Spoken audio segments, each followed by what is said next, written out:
Welcome back to the first team. Joe DeLeone and Ryan Roberts. Today we're going to be breaking down two offensive tackle prospects in the 2025 NFL Draft, that being Will Campbell from LSU and Kelvin Banks from Texas. Ryan, I'm going to start us off here with Will Campbell, who already has been the de facto top guy in this class.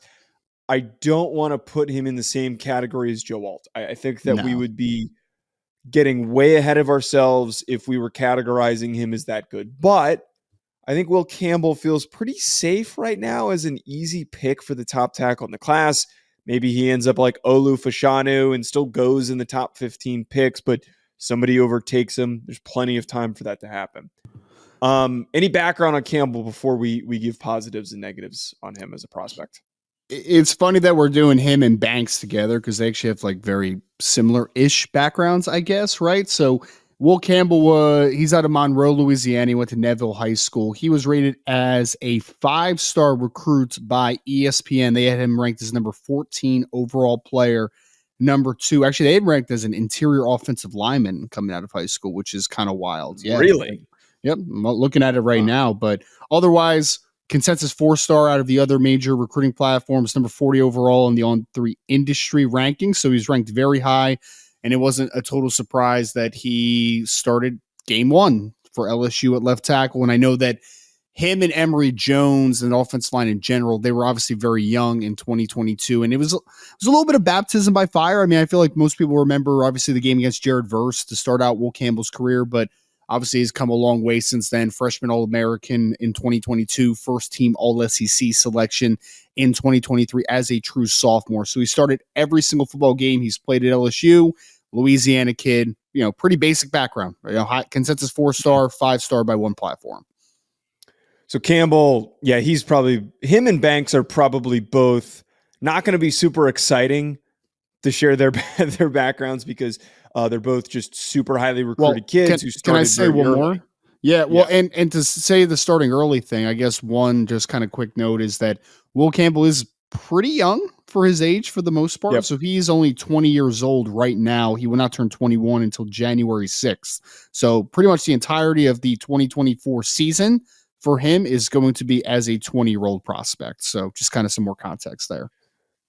Talking positives for the 6'6", 320-pounder, pretty good flexibility. Overall, very light on his feet, good athlete. Wouldn't say he's elite athlete, but he's in the upper echelon in a lot of those categories where we're not really worrying about a lot of those things. Stance is weird. I don't think we need to go super, super crazy on that. I think it's something that there's a lot of debate. If you talk to offensive linemen, Sean in particular is one of these people who's brought up that certain guys earn this stance, and I'll be honest. Well, that's stupid. That's dumb. What do you mean you earned the stance? What does that mean? What does that mean? Offensive linemen are very different people. They think very differently than you and I do.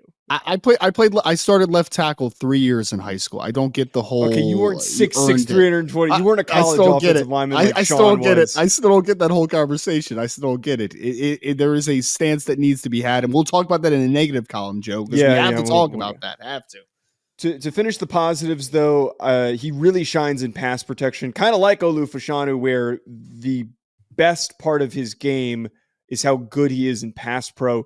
Does a really good job of mirroring, does a great job of keeping guys in front of him. But I think where he enters that special category is just the attention to detail and understanding of how to react to various hand moves by pass rushers. There's very few guys that I've watched in the few years I've been doing draft coverage that just know how to parry whatever move is sent his way. And he's not really losing a lot of momentum. He's not losing his balance. He's able to maintain a really strong, consistent base.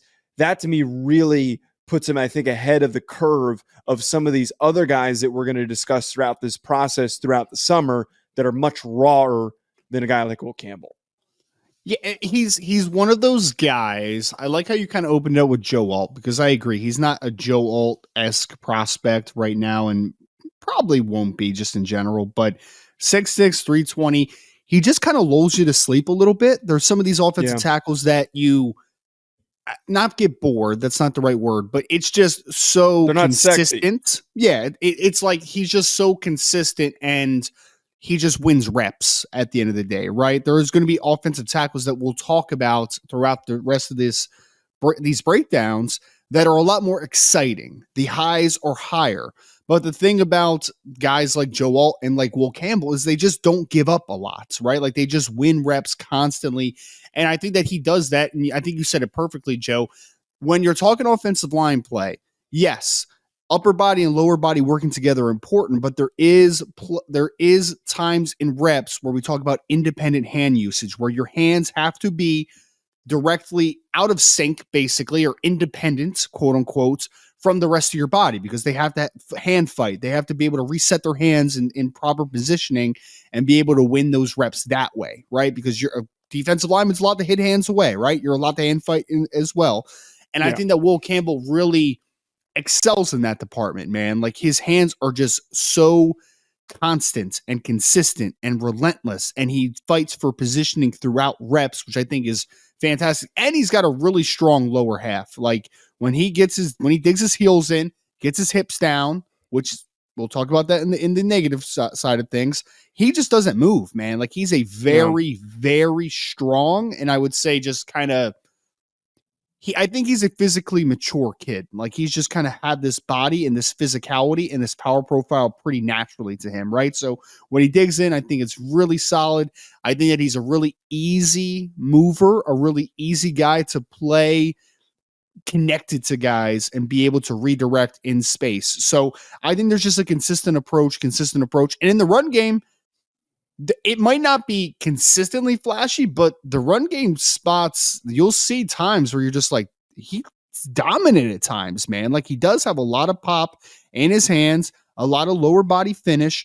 There is stuff to really work on, especially in zone blocking schemes where he's able to work to an upfield shoulder and we're able to work up to the second level. I mean, there were several reps where he's pancaking dudes on the second level because he really does redirect pretty well in space, and he knows how to finish plays. So I think the upside is there in the run game. The power profile is easy. It needs to be a little bit more consistent. There's no doubt about it, but the ability to win reps and be consistent on a snap-to-snap basis, that's kind of what makes a guy like Will Campbell pretty special.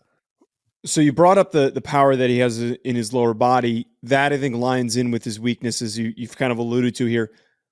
The high stance prevents him from playing low enough effectively in the run game. This is why I keep early in reps. Yeah. This is why I keep bringing up Olu Fashanu, because Fashanu was like this, and this was why he maybe dropped out a little bit throughout the process, because he didn't improve as a run blocker, but they were not as they're weak at run blocking for different reasons. Now he can be really physically dominant. As you mentioned there, he's got the juice, he's got the upper body strength and the ability to latch on and really finish guys. But when he gets too high, there's reps where he's just shoving guys and it's not really a consistent, strong, technically sound rep where he's able to just get his chest and his helmet in somebody's chest and drive them out and move them out of the lane that he's trying to redirect them into. So needs to improve the pad level, more consistency there. He's got the traits to be good at it. He's got the flexibility to be good at it. He just plays so high, and that's why I keep bringing up the stance, because the height of his pads,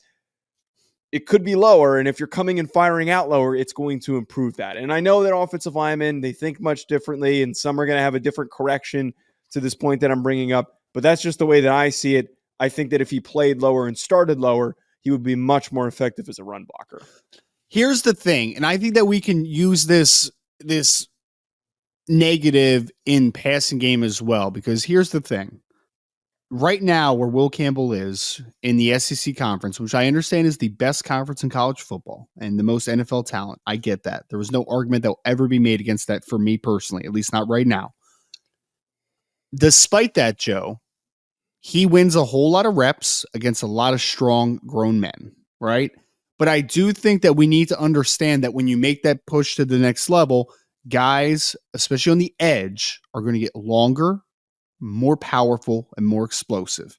And while it might not be a problem for Will Campbell right now, we're talking projecting to the next level, right? We're talking about how this could evolve and be a strength, or there could be a potential weakness that's hidden right now because he is just so good at the level that he's currently on. And I'll be very honest, and this is both in the run and pass game, I'm terrified of the hip sync. I'm terrified of it. I'm terrified of the stance, because there's going to be some guys that are going to be power generators. Let's talk about Jared Verse, the game that he struggled the most. And I understand that was his first game in college and blah, blah, blah. But there was also a couple reps against Florida State last year that may have not ended up in sacks for Jared Verse, but they were pressures for Jared Verse. You know why? Because that kid is a power-based NFL rusher. Well, good, and I think good example is he's going to have to face off with Nick Scourton, who I just watched a second ago. He's going to have to go against Nick Scourton, who a lot of reps, sometimes he just gets pissed off and he says, I'm going to run through an MFer's face. I'm going to run through his chest. And if he gets out low, man, like if Will Campbell is not starting out those reps lower, those are ones that he's going to get beat, especially if later on in the game he starts pulling out that spin move that he loves so much. Right. That's how you get caught, because you're already caught off guard from the beginning because you don't know how to get, or you're effectively not getting low enough to counter a guy who's that powerful in their lower half. He redirects pretty crazily well for a guy that plays as high as he does, right? Like he redirects well. It's very surprising. But I do think that the ability to counteract power is going to be an issue for him at times in the NFL if he does not improve the hip sync and the ability to play lower in his stance, because guys are going to be able to get into his chest at times. And when a guy is going to be able to get into his chest, I just don't think that he's going to be able to anchor at the point of attack and pass protection. And I don't think he's going to be able to transition his hips into the run game enough at times to displace gaps and to create movement at the point of attack. I think that's going to be an issue for him. And that's what's holding him back for me, Joe. I mean, if we're talking about projection, right, which I know that we kind of lead into here, I have him with a very early, in a vacuum, second round pick, very early. Now, he's an offensive tackle, so offensive tackles are going to get drafted higher than what raw grades are usually, right? So I am fully aware, and I'm fully okay with him being mocked in the first rounds. And I'm fully okay with him even being mocked in the top 20 because I can see that trajectory, right? I can see him getting there. But if you're asking me today, am I worried about the ability to play lower and to play with a better stance and to play with more consistent bend through your hips? I am. I'm very concerned about that. He's a very talented player. He's got all the requisite foot quickness and hand play you would want out of a plus starting offensive tackle in the next level.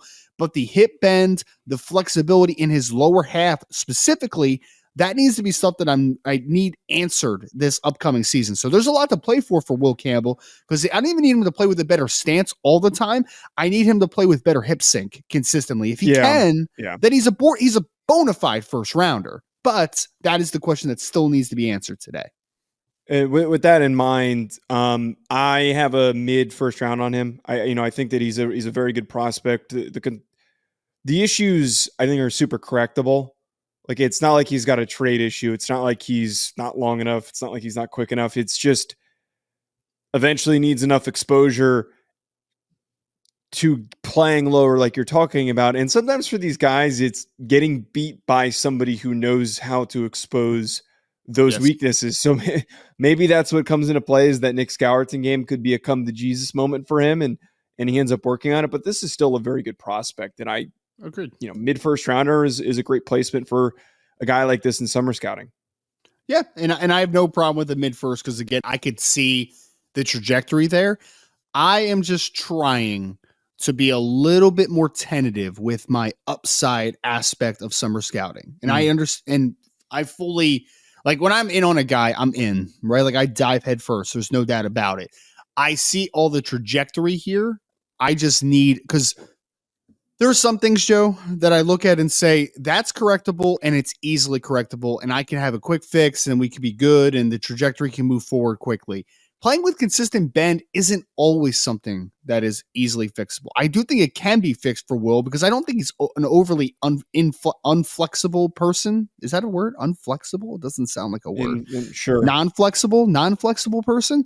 I think that he can do it. It's just, I hope that he's been, honestly, this is going to sound silly, but I hope he's been hitting the yoga all off season. I hope he's been working on the flexibility throughout the off season, because if he has a chance to be the first offensive tackle off the board. I'm not willing to say today that he is the consensus first offensive tackle off the board. I do think there's a couple guys that are going to be able to challenge that. He has the opportunity to do that, but those improvements will help him get there.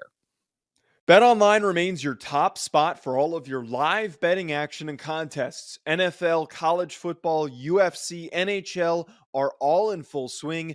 BetOnline is your number one source for wagering news, odds, trends, and predictions with both desktop and mobile access at any time. Head to BetOnline today and use promo code BELIEVE, that's BLEAV, for 50% off your first deposit. That is a 50% welcome bonus. BetOnline, where the game starts.